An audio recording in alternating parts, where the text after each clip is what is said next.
I pulled into the driveway on Thanksgiving, my trunk loaded with the smell of fresh herbs and hope. But the house was eerily still. No laughter, no television, just a deafening silence. When I pushed open the front door, the foyer was empty. The only soul there was my husband's stepfather, Arthur, sitting motionless in an oak rocking chair. Propped against a cold ceramic pumpkin was a note. It was a jagged blade of a message. Jason was gone. He had boarded a luxury cruise with his ex-wife, Tiffany. The ink seemed to sneer at me. Eleanor needed a vacation too. Stay here and handle Arthur. He needs you. Arthur opened a single, piercing blue eye and whispered, "Shall we begin?"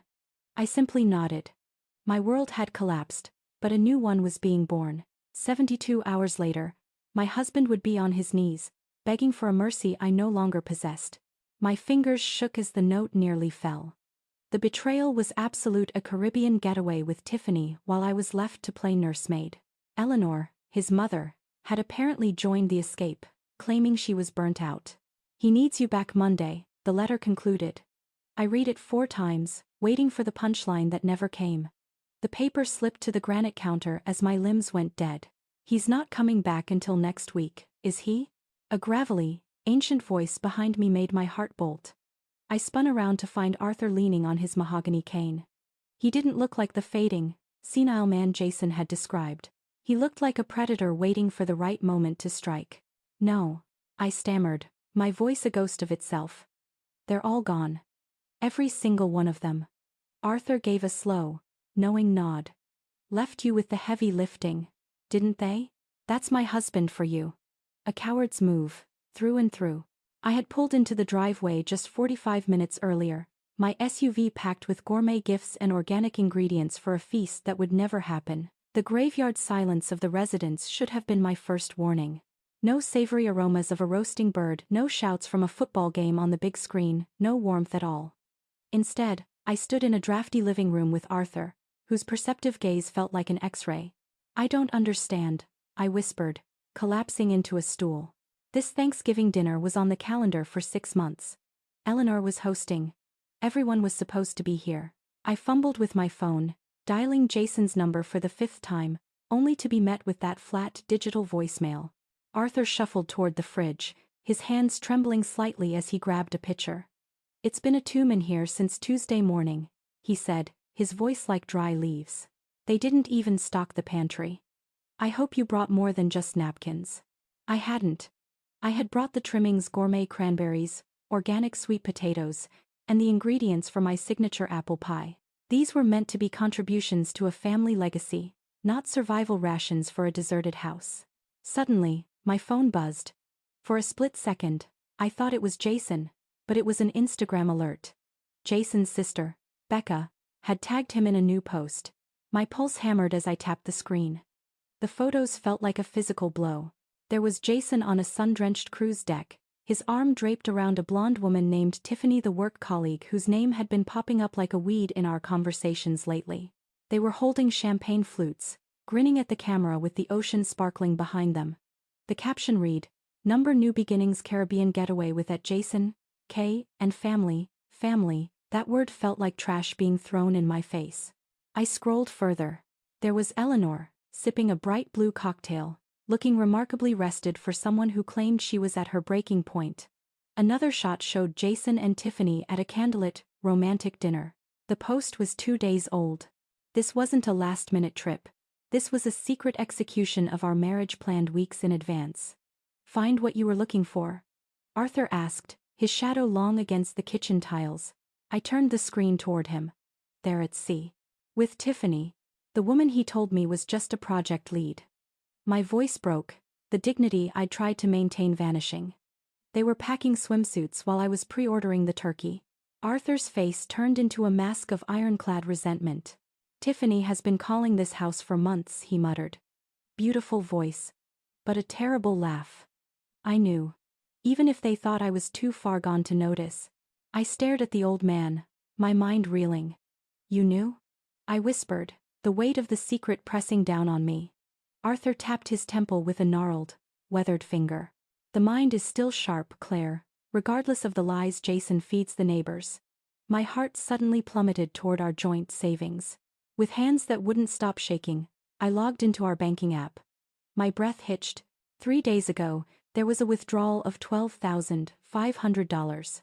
It was nearly every cent of our savings, the nest egg we had painstakingly built for a down payment on a forever home. The home Jason swore we'd find after the new year. He cleaned us out, I choked out, showing the glowing screen to Arthur. He took it all for a cruise with her. Arthur didn't even blink. They've been doing the same to me for years, he said, his voice cold. A little management fee here, a medical surcharge there. For your own good, Arthur, they say. Meanwhile, the thermostat is set to 60 degrees to save a buck. My medications are backordered, and Eleanor magically appears with another designer purse. The sheer neglect made me feel physically ill. This wasn't just a holiday ruined by an affair. It was a calculated, heartless abandonment of two people they viewed as obstacles. My phone rang. It was my sister calling to wish me a happy Thanksgiving. I hit decline. I couldn't bear to voice this humiliation. Not yet. There's a can of leftover soup in the pantry. Arthur offered with a dry, mirthless chuckle. Not exactly a 5-star feast, but it's what the family deemed us worth. I looked at the kitchen, dirty dishes piled in the sink, empty takeout containers rotting on the counter. They hadn't even bothered to tidy up before fleeing. Something inside me, something soft and hopeful, finally turned to stone. No, I said, my voice ringing with a new, sharp dignity. We aren't eating trash today. We deserve better than leftover soup. I grabbed my keys. I'm going to the market. They'll have a turkey breast and some real vegetables left. We're going to have a dignified meal in this house. Arthur looked startled, then a rare, genuine smile touched his lips. I haven't had a home-cooked meal in 6 months. Jason usually just tosses a bag of fast food on my lap when he can be bothered to stop by. As I drove, my mind whirled. 5 years of marriage. Was it all just a transaction to him? A burden to be managed until something shinier came along. I picked out the best poultry and produce I could find, moving like a woman on a mission. When I returned, Arthur had cleared the table. But he wasn't alone. He was sitting in front of a mountain of evidence. What is this? I asked. Our consequences, he replied, his eyes like steel. He pushed a folder toward me. Bank statements, medical records, documented neglect. I've been a banker for 40 years, Claire. I know how to keep receipts.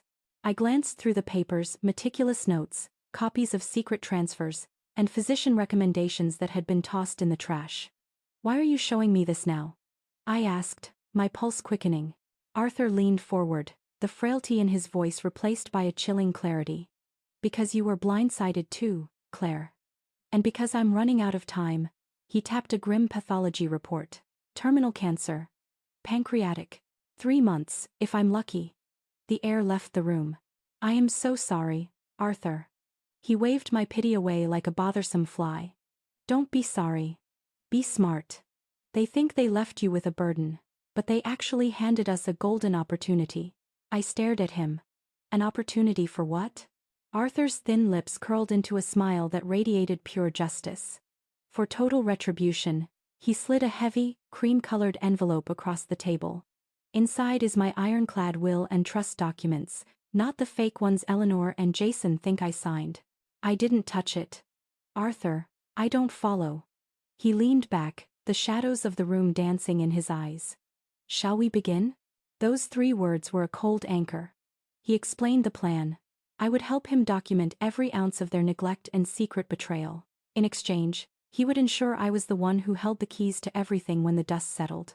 The family who left us to rot would return to find their savings and their future evaporated. Yes, I said, the word feeling like a vow. Let's begin. We spent the next hour transforming the house. If they wanted a tragedy, we would give them a masterpiece of hospice care. Arthur's exhaustion was real, but we amplified it for the cameras. We needed to establish a narrative of a rapid, terrifying decline. I called an old contact who worked in medical supplies. By sunset, an unmarked van arrived. We brought in a non-functioning oxygen tank, IV stands, and empty medication vials to create a visual of extreme illness. Medical theater. The delivery man whispered with a wink. I arranged the oxygen tank prominently and set up monitoring devices that beeped rhythmically. I made the bed with sterile, white hospice linens. Now for the photos. Arthur settled into the pillows, coaching me on the lighting. Shadows, he muttered. They make the hollows of a dying man's face look deeper. I used a bit of my old theater makeup to accentuate the gray in his skin. The result was haunting. In the photos, Arthur looked like he was hours away from the end. I tousled my own hair, wiped away my makeup, and put on a stained sweater. I needed to look like a woman drowning in neglect and caregiving. Perfect, Arthur whispered, checking the screen. Now, let's send a little update to Becca. I drafted a message to Becca, Jason's sister, keeping it clinical yet saturated with a daughter-in-law's panic. Arthur's pulse is thready. Fever hit 103. I'm doing everything I can, but I'm alone here. Within 6 minutes, her reply flashed. Oh my God, poor Uncle Arthur. Keep us posted. We're just heading to a snorkeling excursion. The hook was set. I felt a surge of cold adrenaline. While they were watching tropical fish, I was building a fortress of evidence. I spent the next few hours calling Jason's phone, knowing it would go straight to voicemail. I left 3 messages, my voice cracking on cue, pleading for him to come home because his stepfather was fading. Each call was a recorded secret weapon, time-stamped and saved. I even created a faux medical log, backdating entries to show a respiratory crisis that supposedly began the night they left. You missed your calling, Claire, Arthur remarked from his bed, watching me document the fictional consequences. I call it creative justice, I replied. Around 4:30 p.m., a heavy knock echoed through the quiet house. I opened the door to find Mrs. Gable, the neighborhood's self-appointed guardian, holding a steaming casserole dish. I saw the medical van earlier, she said, her eyes darting toward the hallway. Is it the end for poor Arthur? I invited her in, realizing she was a walking vault of information. Over tea, she didn't hold back. I've lived on this block for 20 years. And the way Jason treats that man is a dignity-stripping crime, she whispered. Last summer, when Arthur collapsed near the mailbox, Jason didn't even look up from his phone. It was my husband who carried him inside. I let my genuine hurt show, a tear rolling down my cheek. They left me a note, Mrs. Gable. Just a note telling me to handle his final days while they went on a cruise. The woman's face turned a deep shade of purple. Shameful. Absolutely neglect in its purest form. Don't you worry, dear.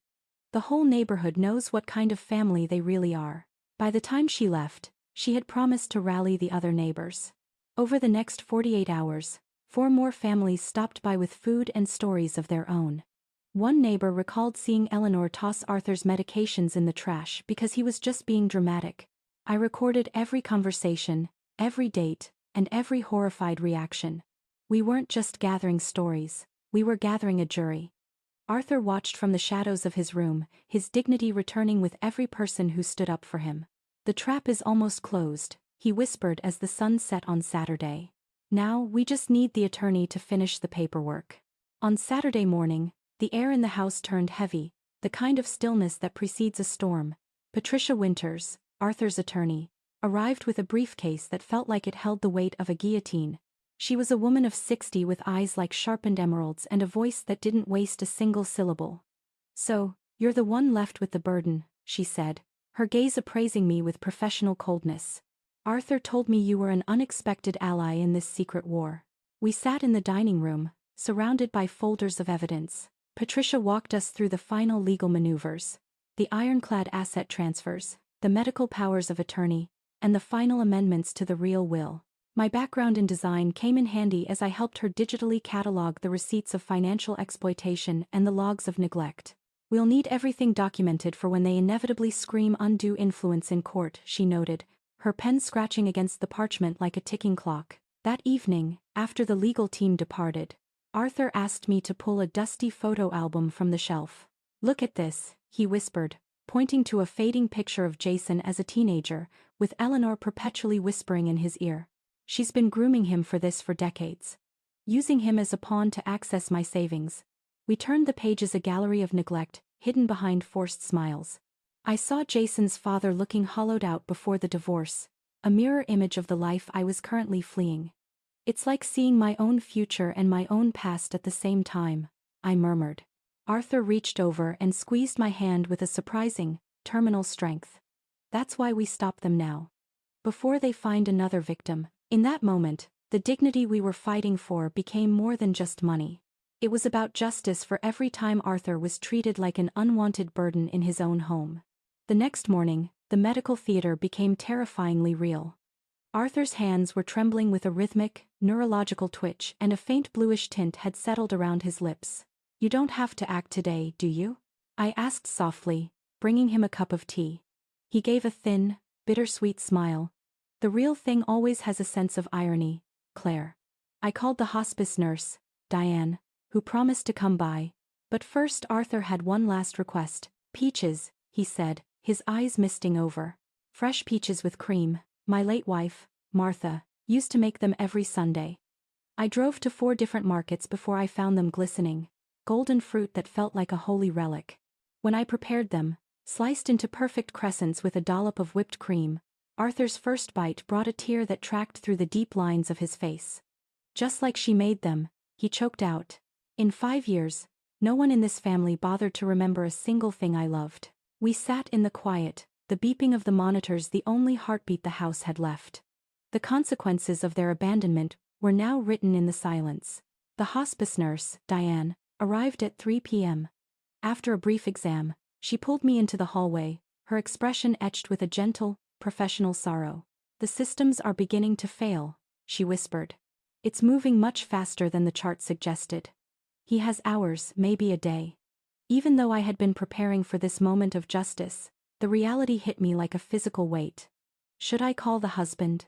I asked, the word feeling bitter in my mouth. Diane looked at the empty hallway, then back at me. This moment should be about his dignity, not their guilt. If they wanted to be here, they would have answered the phone. Arthur had overheard.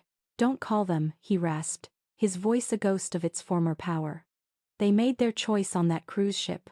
But we need to finalize the message." Patricia arrived within 20 minutes, bringing a notary named Thomas. Arthur seemed to summon a final miraculous surge of energy, sitting up as if he were back in his boardroom. We finalized the last of the trust documents, officially transferring the hidden assets well over $4 million in Vermont properties and offshore accounts into a trust under my control. The real will was signed with a steady hand, explicitly citing their abandonment and financial neglect as the reason for their total disinheritance.